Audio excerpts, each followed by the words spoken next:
You know, when you think about the great heroes of literature, few are as wild, as complicated, or as downright explosive as Liu Zixin from the classic novel Water Margin. The guy is a total walking paradox. He's got the heart of a saint, but he's trapped in the body of a heavyweight brawler, constantly torn between this righteous fury and a really deep sense of compassion. This is the story of how a decorated officer became a fugitive monk, and how that monk became an absolute legend. All right, so here's how we're going to break this down. We're going to follow his incredible, wild ride from respected lawman to outcast hero by looking at 5 key moments that really forged his legend. So let's set the scene. Our story doesn't start in some quiet monastery. Nope, it kicks off in the bustling city of Waideshu. And the man we meet isn't a monk. He's Liu Da, a garrison officer. That means he's part of the system, a man with rank and power, a guy whose job it is to keep the peace. He's got a famously short temper, but he also has this deep, almost violent hatred for injustice. So, picture this. Liu Da's a guy with real authority. He's respected, he's hanging out, sharing a drink with his buddies, just a normal day, right? Well, that's all about to change because of a sound he hears coming from the next room. And then he hears it, the sound of just heartbreaking crying coming from right next door. It cuts right through all the noise of the tavern. And for a guy like Liu Da, whose sense of justice is as quick as his temper, well, there's just no way he's going to sit there and ignore that. So he calls them over, right? It's a father and his daughter. And they lay out this horrible story. Turns out, a rich and powerful local butcher, a guy nicknamed Zheng Guanxi, forced the daughter into a fake marriage and kicked her out. And to add insult to injury, he's now demanding 3,000 coins for her freedom, a crazy sum of money he knows they could never, ever pay. And for Liu Da, man, this isn't just some sob story. This is like a switch being flipped. That fire of chivalry inside him just roars to life. See, his whole deal is that the strong shouldn't get to prey on the weak, and this butcher just crossed a major line. But here's what's so fascinating about him. He's not just a hothead. His reaction is brilliant. First, he shows some real compassion. He gives the family his own money so they can get away. But then, he shows this incredible strategic patience. The next morning, he just sits at the inn's front door for 2 hours, like a silent guardian, making absolutely sure they escape safely. It's this perfect mix of fiery passion and a surprisingly tender heart that really defines. Okay, so the father and daughter are safe. They're on their way. But for Liu Da, the job's only half done. Now it's time to deal with the source of the problem, the butcher, Zheng Guanxi. And again, he doesn't just storm in swinging, he's clever. He walks into the butcher shop and starts messing with him, pretending he has an order from his boss. He demands these impossible things: 10 pounds of lean meat, minced, then 10 pounds of fat, minced, then cartilage. He's not just trying to start a fight, he's publicly dismantling the man's pride piece by piece, just pushing his buttons until he snaps. When the butcher finally loses it and comes at him, Liu Da just lets loose. But it's not a wild brawl.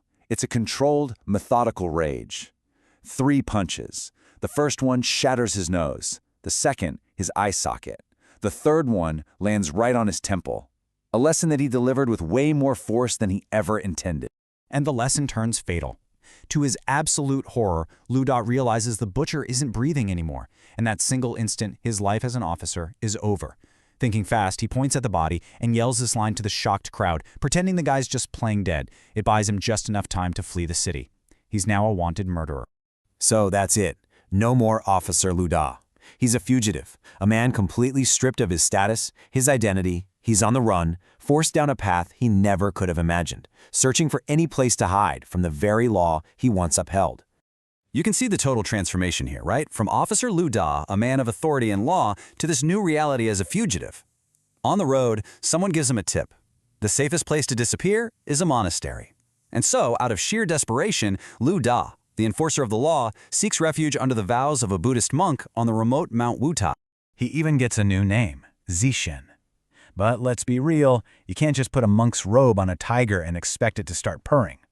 The tranquil, disciplined life of a monk, a life of non-violence and quiet contemplation, is the polar opposite of everything Liu Zixin is. He's craving meat, wine, and action, not meditation. And his time at the monastery? Oh man, it's a complete disaster. He gets drunk and literally smashes the main gate. He attacks and beats up his fellow monks. He even destroys a sacred guardian statue in a fit of rage. It becomes painfully clear really fast that a change of clothes does not change the man inside. He is an absolutely uncontainable spirit. So yeah, he gets kicked out. But here's the thing, he's not totally abandoned. The head abbot is a wise man, and he sees Jishen's true good-hearted nature underneath all that chaos. So he sends him to another monastery in the capital, the Great Xiangguo Monastery, with a new and much more humbling assignment. His new job is designed to be as boring as possible, guarding the vegetable garden. It's an isolated post, meant to keep him far away from any temptation. But with Lu Jixin, trouble and the chance to be a hero has a way of finding him, no matter where he is. Sure enough, a gang of local thugs shows up to test him. But he doesn't just meet them with brute force. He uses his wits, pretending to be intimidated before kicking their two leaders into a giant pit of manure. It's a humiliating and kind of hilarious defeat that instantly establishes his dominance and, surprisingly, earns their respect. He has tamed the local thugs and found a strange sort of peace in his own way. But it's going to take one final, almost mythical act to transform him from a feared brawler into a celebrated folk hero. I mean, think about it. It's not just about being the toughest person around. To truly become a legend, to earn that kind of awe and respect, you have to do something that seems impossible, something that borders on the divine. And this is the moment. One day, while drinking with his new followers, he gets annoyed by the sound of crows in a massive willow tree. So he just walks over to it, wraps his arms around the trunk, and with a great roar, rips the entire tree out of the ground, roots and all. This single, incredible display of godlike strength leaves everyone completely speechless. In this moment, he ceases to be Lu Da the officer or Zhizhan the problem monk. He becomes something more.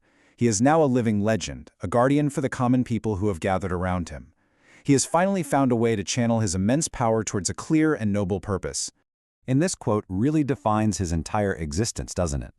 He may have failed as a conventional monk who follows the rules, but he succeeded spectacularly in embodying a more active, worldly form of justice. His Buddha heart couldn't stand by and watch injustice, and his chivalrous bones compelled him to act.